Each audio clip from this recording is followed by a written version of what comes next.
Sesudah tubuh rebah ke tanah, apalagi yang tinggal saat pejuang bangsa gugur, dituduh penderhaka renta. Tentang pesan jangan dibiar tanah warisan dijajah, tentang pesan jangan dibiar hasil tanah dicantas dirata, tentang pesan jangan dibiar agama dipandang rendah. Allah!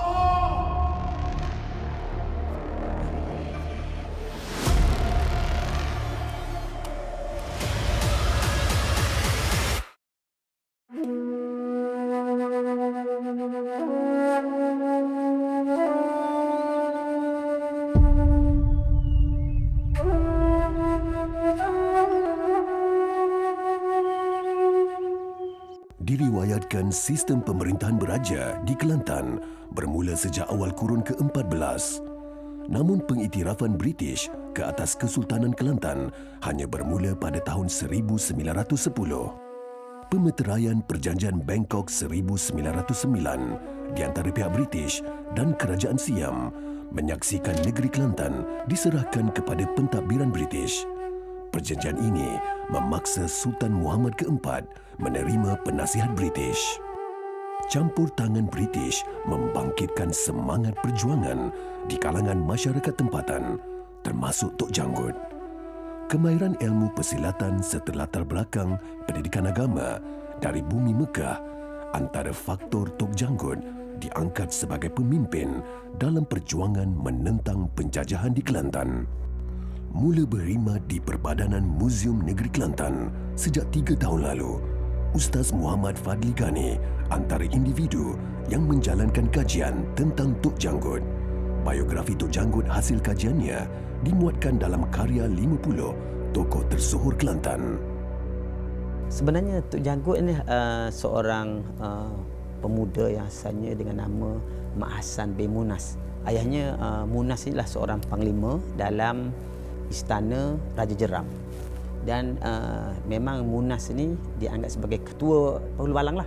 Dia panglima nombor 1 sekali di dalam jajahan Jeram itu. Panglima Munas ini mempunyai 2 orang anak, satu Mak Tahir dan satu lagi Mak Hassan. Jadi Mak Tahir ini disebutkan telah mati masa muda dalam satu perbalahan yang lain lah, isu lain. Dan Tok Janggut juga dia ada satu background yang agak menarik. Pertama kerana dia ada latar belakang belajar ilmu silat.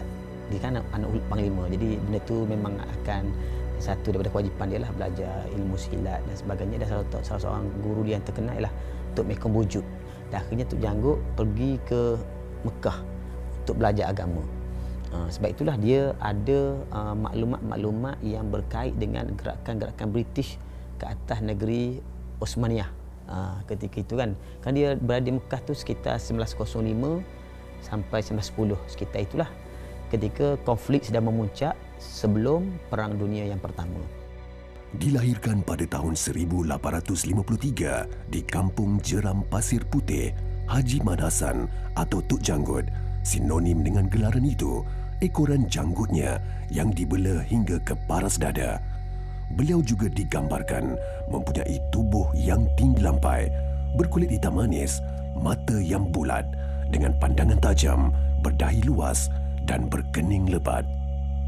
Dibesarkan dan diasuh berlandaskan syariat Islam, tokoh pejuang ini dikatakan pernah berguru dengan Tok Kupaloh sebelum melanjutkan pengajian ke Mekah. Sekembalinya Tok Janggut dari Mekah, beliau bertambah kecewa dengan keputusan Sultan Kelantan yang memihak kepada British. Perubahan dalam sistem pentadbiran British yang mana rakyat dipaksa untuk melunaskan cukai tanah, pelaksanaan pembayaran di pejabat cukai yang membebankan mereka.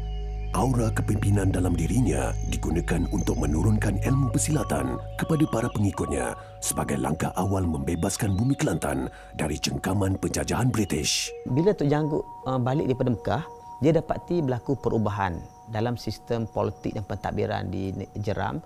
Yang pertama, kerana Engku Besar Jeram sebagai pewaris kerajaan Jeram itu telah diturunkan kedudukan dia. Kemudian yang kedua, bila British mula memperkenalkan sistem percukaian yang baru yang dilihat menindas rakyat dan seumpamanya, yang menimbulkan rasa tidak puas hati di hati Tok Janggut. Dan bila berlaku perjanjian 1910 yang saya sebut awal tadi, perjanjian Inggeris Kelantan, yang mana perjanjian ini berlaku selepas perjanjian Bangkok, satu perjanjian tanpa pengetahuan Raja Kelantan, Raja Terengganu, Raja Kedah dan Raja Perlis. Siam telah berjanji dengan Inggeris untuk menyerahkan 4 wilayah ini kepada Inggeris, dan wilayah Patani dimiliki oleh Siam.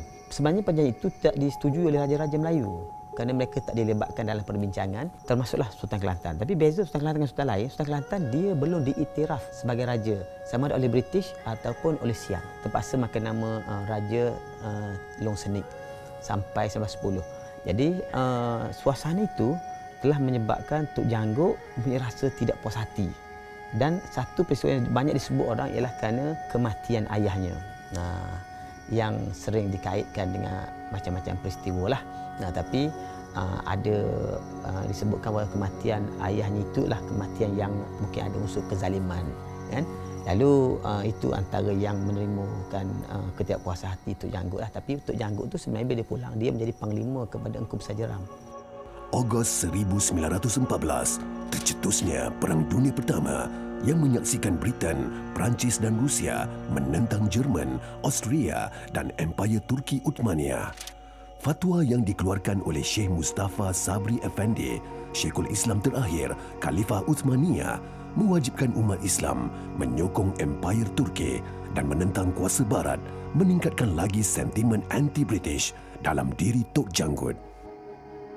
Satu faktor lagi adalah keadaan semasa pada masa itu, 1914 merupakan tahun berlakunya Perang Dunia yang Pertama. Pada masa ini, Tok Janggut berada di Mekah. So, Perang Dunia Pertama merupakan peperangan yang berlaku antara British, Rusia dan juga Perancis menentang grup Jerman, Turki dan juga Austria pada masa itu. Kaitan Perang Dunia Pertama dengan Tok Janggut ini adalah British pada masa itu telah main peranan penting untuk memecah belahkan kesatuan umat Islam pada masa itu dengan memisahkan orang Islam. Antara Turki Uthmaniyah ini merupakan pentadbir keseluruhan Islam pada masa itu, tapi peranan yang dilakukan oleh British, khususnya Lord Cromer sebagai ejen British pada masa itu telah pergi berjumpa dengan Syarif Hussein, meminta Syarif Hussein supaya jangan memberi sokongan kepada Turki Uthmaniyah.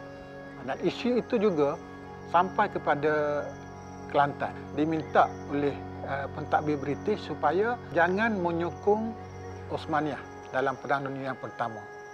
Dan inilah semangat yang ada pada Tok Janggut pada masa itu, yang membawa semangat anti-British yang berada di Mekah pada masa itu untuk balik ke Pasir Putih. Dan bila berada di Pasir Putih, keadaan Pasir Putih sedang mengalami pergolakan hasil pada penentangan dengan pegawai daerah tadi, ini telah menambahkan lagi. Engku Besar Jeram merupakan orang yang menjadi tempat kebergantungan Tok Janggut. Tok Janggut pernah jadi panglima kepada Engku Besar Jeram. Tempat yang mereka bergantung itu sudah hilang kuasa.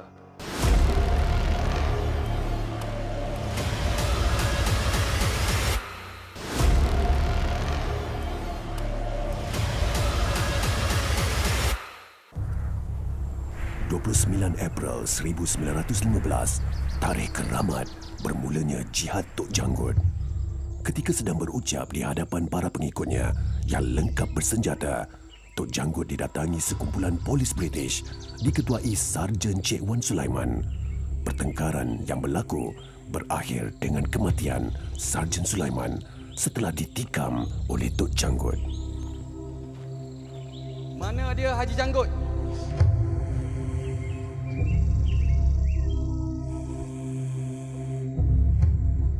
Saya ni Abdul Rahman bin Yusuf.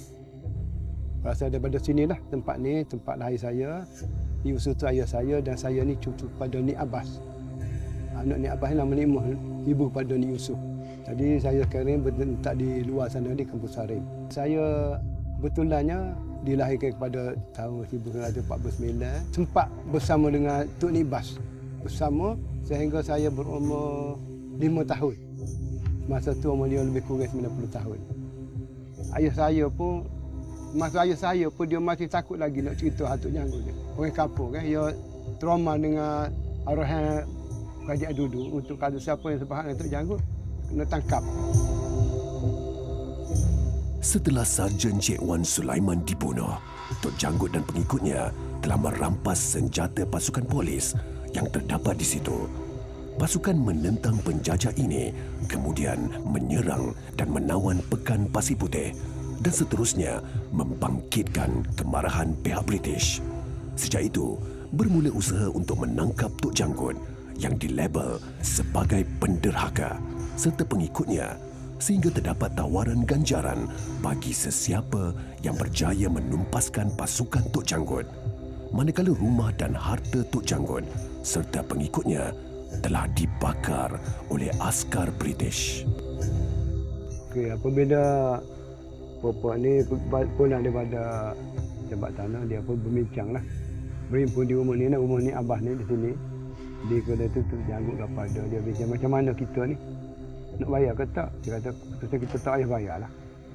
Jadi apabila gitu dia kata tidak, dia bagi tahu kepada Engku Besar Jeram macam mana dia tu dia tu kalau British ni nak cekik tekuk lah nak kita orang kampung ni nak suruh bayar hasil ke apa kan. Tapi dah kita nak pergi dia buat susah pun nak bayar. Jadi pihak penduduk dan Tok Janggut berbincang macam mana tindakan kita ni. Jadi dia bincang-bincang bagi tahu kepada Engku Besar kita silapnya. Masa tu Raja Jeram kan. Jadi dia kata kita tak payah pergi bayar. Jadi maklumat ni sampai kepada DO. Dia bagi tahu dia pun seolah-olah kampung ni tak mau ingkar pada arahan kerajaan kan. Dia memanggil Sarjan Cik Wan untuk mari sinilah. Jadi apabila itu berlaku pergelutan lah. Dikatakanlah tak tengok ni cerita mengikut itunya di Tok Janggut menikam Sarjan Wan Sulaiman tu.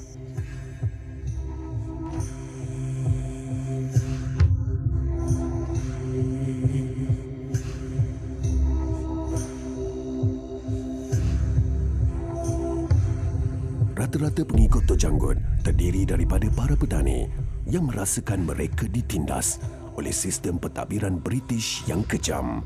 Hasil harian yang didapati oleh mereka sekadar mampu menampung kelangsungan kehidupan.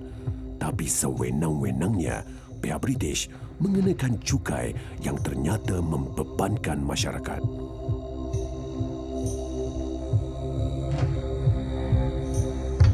Kita lihat kebangkitan Tok Janggut ini sebagai salah satu daripada mata rantai ataupun siri kepada kebangkitan orang Melayu menentang penjajah. Kebangkitan orang Melayu menentang penjajah berlaku di Kedah. Kebangkitan orang Melayu menentang penjajah berlaku di Singapura, di Johor, kemudian di Terengganu. Kalau di Terengganu itu sebagai contoh dilakukan oleh Sultan sendiri, Sultan Zainal Abidin yang ketiga bersama dengan ulama Teguh Paluh menentang British. Dan apa yang dilakukan oleh Tok Janggut ini merupakan salah satu daripada siri kebangkitan tersebut. Dan kita melihat apabila Tok Janggut bangkit menentang British pada masa itu, sudah pasti peperangan itu merupakan peperangan yang dituntut oleh agama lah. Dan Tok Janggut berpegang kepada fatwa jihad yang dikeluarkan oleh Syekhul Islam di Turki pada masa itu, yang mana perang jihad ini merupakan satu fardu. Jadi atas faktor ataupun fatwa itulah Tok Janggut pegang, dan inilah peluang untuk menentang British yang telah menjajah orang Melayu pada masa itu. 25 Mei 1915, usaha penentangan Tok Janggut dan pasukan kini tiba di kemuncaknya. Tok Janggut bersama hampir 1,000 pengikutnya telah menyerang kubu British yang menempatkan askar berketurunan Sikh di Pekan Pasir Putih.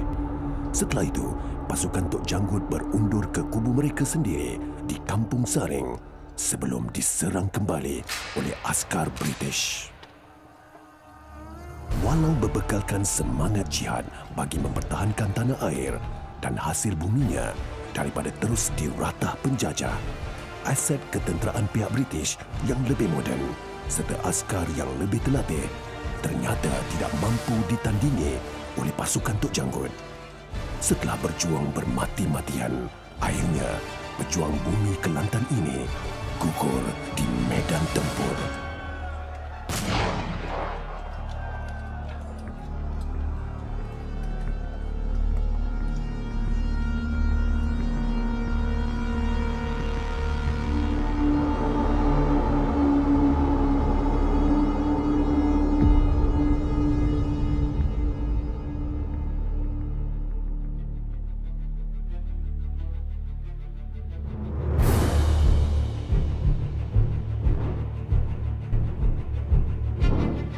Esok kita bakal menggali kubur sendiri.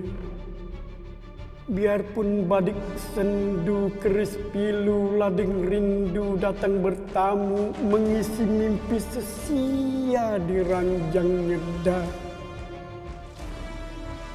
Dan entah kemana bangkai dosa harus dilempar. Andai anak bangsa mula menghindar. Ini rintih melankolia warga Pasir Putih. Setelah tersimpul hakikat di perdu makrifat.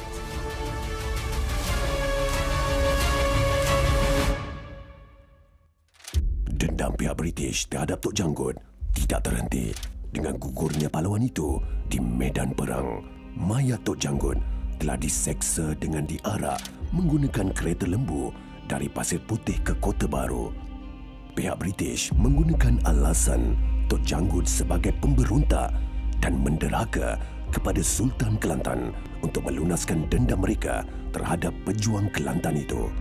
Ia juga sebagai cara penjajah itu untuk menakut-nakutkan masyarakat tempatan agar tiada lagi yang berani menentang pentadbiran mereka. Setelah tiba di Kota Baru, mayat Tok Janggut digantung bula secara songsang selama beberapa jam untuk tontonan umum di Padang Bank yang kini dikenali sebagai Padang Merdeka. Kemudian mayatnya dikebumikan di seberang sungai Pasir Pekan Tumpat. Lokasi ini telah digazetkan oleh Kerajaan Kelantan sekarang dikenali sebagai Makam Tok Janggut. Walau setelah kematian Tok Janggut, seperti yang dicanangkan oleh British, api perjuangan pengikutnya tetap marak dan menggusarkan pihak British. Mereka mula memberi tekanan kepada pihak istana untuk mengenakan hukuman denda kepada penduduk Pasir Putih yang menyokong perjuangan Tok Janggut, malah turut menawarkan ganjaran berupa wang kepada sesiapa yang dapat memberkas pengikut pahlawan Kelantan itu sama ada hidup atau mati.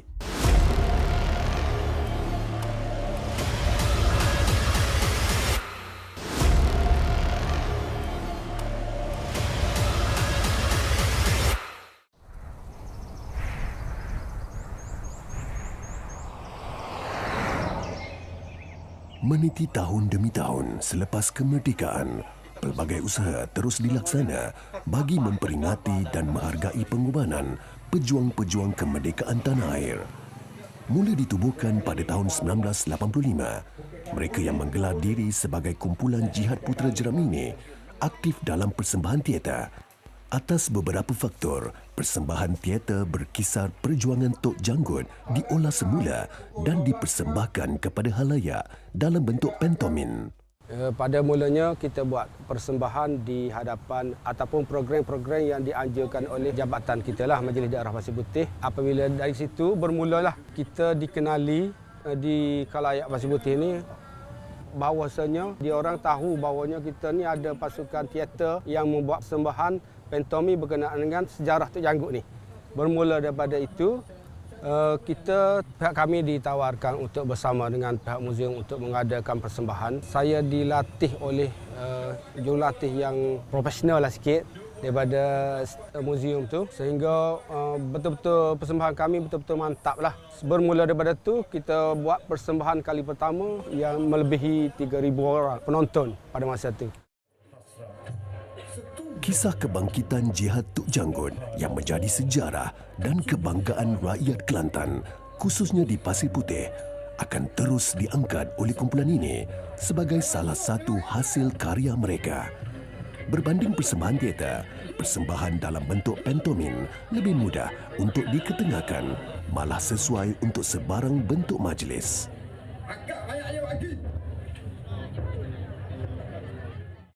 Inilah satu-satunya aset di Pasir Putih yang boleh diperkemaskan lagi dan kita rasa boleh membentuk pemikiran dan emosi masyarakat setempat itu juga. Sudah tentulah dia akan rasa bangga dengan perjuangan lampau kerana sebenarnya pencerita ini sudah pemati terutama sekali sebelum mencapai kemerdekaan. Masyarakat setempat ni takut dengan tindakan undang-undang, dengan tindakan British yang sentiasa membuat propaganda untuk menjejaki pejuang-pejuang. Walau sejarah tertulis, Tok Janggut telah gugur di medan pertempuran pada 1915, masih terdapat beberapa persoalan yang mempertikaikan kesahihannya. Namun sehingga kini, tiada pihak yang mampu memberikan bukti kukuh bagi menafikan dakwaan British yang mana mereka berjaya membunuh Tok Janggut. Okay, ini adalah satu persoalan sangat menarik tentang Tok Janggut, adakah dia mati ataupun tidak dalam peperangan tersebut. Memang kita ada pertama version daripada pihak British. British memang klaim Tok Janggut mati dan mereka telah bawa mayat Tok Janggut digantung di Kota Baru dan dikebumikan di Pasir Pekan dan kuburnya di Pasir Pekan. Itulah version yang biasa kita dengar. Dan sebenarnya kita kena sedar bahawa selain daripada orang Jeram, orang lain tak kenal Tok Janggut. Dan mungkin yang digantung, yang ditanam itu orangnya berjanggut, tapi belum tentu dia Tok Janggut. Tok Janggut seperti gambar yang ditunjukkan oleh Profesor Nik Anwar yang diperolehi daripada British Library adalah seorang lelaki yang bertubuh sasar dan besar, tidak tubuh orang Melayu, lebih mirip pada muka orang Pakistan ataupun India lah. Warna kulitnya pun kelihatan hitam. Sebenarnya gambar itu sendiri menceritakan bahawa saya bukan Tok Janggut. Terdapat dakwaan Tok Janggut tidak mati di tangan British, sebaliknya mati kerana sakit tua dan dikebumikan di Macang, Kelantan. Beliau didakwa hanya mengalami kecederaan dan terpaksa bersembunyi untuk mengelakkan lebih banyak jiwa yang terkorban. Di sebalik watak pemberontak yang dicanangkan British, nama Tok Janggut tetap utuh sebagai pejuang yang mengorbankan nyawanya demi kebebasan Kelantan. Sebenarnya berdasarkan maklumat-maklumat orang tempatan yang tidak merujuk kepada sumber British, mereka lebih cenderung mengatakan Tok Janggut tidak mati dalam perang tersebut. Cuma mungkin ada orang-orang yang sempat kita temui, mereka sebenarnya menyembunyikan fakta itu untuk mengelakkan daripada tindak balas British. Kebanyakan mungkin keluarga ataupun kawan-kawan terdekat Tok Janggut pada masa itu, mereka mengambil sikap oleh kerana British kata mati, okey matilah.